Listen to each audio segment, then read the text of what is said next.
Example 1.3ல ஏன்னு ஒரு செட்டை கொடுத்துட்டு நம்பர் ஆஃப் ஏ கேட்குறாங்க. நம்பர் அப்படின்னு அர்த்தம், உள்ளே இருக்கிற கவுண்ட்டு கேட்குறாங்க.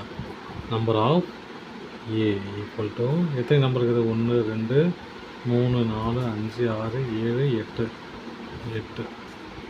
அப்புறம் எக்ஸாம்பிள் 1.4ல 2 செட்டை கொடுத்துட்டாங்க. கொடுத்துட்டு பியும் கியூவும் ஈக்குவலான்னு கேட்குறாங்க. இப்போ முதல்ல இந்த பிங்கிற செட்டை எழுதுவோம். பி ஈக்குவல் டு எக்ஸுங்கிற நம்பர் எப்படி இருக்குது? கிரேட்டர் தென் -3, அப்புறம் லெஸ் தென் ஈக்குவல் டு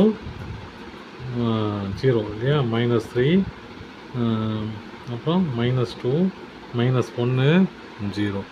ஓகேங்களா?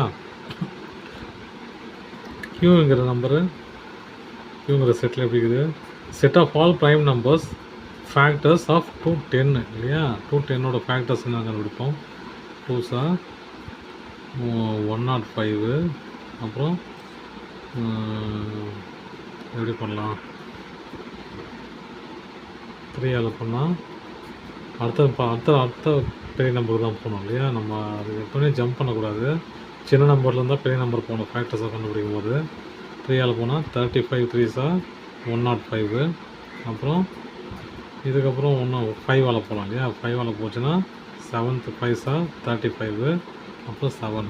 இதோட ஃபேக்டர்ஸ் எப்படி இருக்குது? 2 5 7 3 இல்லையா? 2 3 5 7. அப்போது number of P equal to number of Q ரெண்டு ஈக்குவல் தானே? 1 2 3 4 1 2 3 4 ஈக்குவல் டு 4. ஓகேங்களா? அடுத்து அதுவும் இதே மாதிரி தான் கேட்குறாங்க. 2 நம்பரும் 2 செட்டும் ஈக்குவலாக கேட்குறாங்க. பிங்கிற செட்டு தெளிவாக கொடுத்துட்டாங்க. ஏ கண்டுபிடிக்கிறோம். ஏ வந்து பாருங்கள், natural number x greater then equal to 4. அப்போ 4ல் ஆரம்பிக்குது. 5 6 7 லெஸ் தென் ஈக்குவல் டு 8. அப்போ 8ம் சேர்ந்து வரும் 8. அடுத்து 2 நம்பர் கேட்குறாங்க. ரெண்டு கொஸ்டின் கொடுத்துட்டு சப்செட்டான்னு கேட்குறாங்க. ஓகேங்களா? இப்போ இதில் இருக்கிற எலமெண்ட்லாம் இதில் இருக்குதா பாருங்கள், எல்லாமே இருக்குது இல்லையா? அப்போ இது சப்செட்டு. இதில் இருக்கிற நம்பர் எலமெண்ட் எதனா இருக்குதா பாருங்கள், எதுவுமே இல்லை, எதுவுமே இல்லை, எதுவுமே இல்லை. அப்போது இது நாட் சப்செட். எக்ஸாம்பிள் 1.7ல் சப்செட் கேட்குறாங்க. அப்போது சப்செட் எப்படி எழுதலாம்? அதை சப்செட் எப்படி எழுதலாம்? சப்செட்ஸ் ஆர் நல் செட்டு இல்லையா? அப்புறம் ஏ, அப்புறம் பி, அப்புறம் ஏபி. டிஸ்ஜாயிண்டாக நான் கேட்குறாங்க. சரிங்களா? இப்போது ஒன்றும் இல்லை, ஏ இன்டர்செக்ஷன் பி கண்டுபிடிங்க. கண்டுபிடிச்சா என்ன வரும்? ஏன்னா ஒரு நம்பர் என்ன இன்டர்செக்ஷன் ஆகுதா பாருங்கள், எதுவுமே ஆகலை. சரியா? எதுவுமே ஆகலைன்னா நல் செட்டு. அப்படி எதுவுமே ஆகலை அப்படின்னா அதுதான் டிஸ்ஜாயிண்ட் செட்டு. சரிங்களா? ஒரு செட்டுக்கும் இன்னொரு செட்டுக்கும் தொடர்பே இல்லை அப்படின்னும் போது தான் டிஸ்ஜாயிண்ட் செட்டு. ஒரு வேளை தொடர்பு இருக்குதுன்னா அது ஜாயிண்ட் செட்டு. ஓகேங்களா? இப்போ எக்ஸாம்பிள் 1.9ல் find the numbers of subsets அந்த number of proper subset. Proper சப்செட்டுக்கு ஃபார்முலா இருக்குது, நம்பர் ஆஃப் சப்செட்டுக்கும் ஃபார்முலா இருக்குது. இவங்க புக்லேயே கொடுத்துட்டாங்க, நம்ம அதான் பண்ண போகிறோம். சரி, number of P of A, number of X எவ்வளோ பாருங்கள். இதுக்கு நம்பர் ஆஃப் எக்ஸ் எவ்வளோ பாருங்கள். நம்பர் ஆஃப் எக்ஸுங்கிறதுனாது எத்தனை நம்பர் இருக்குது உள்ள? 1 2 3 4 5 6. ஓகேங்களா?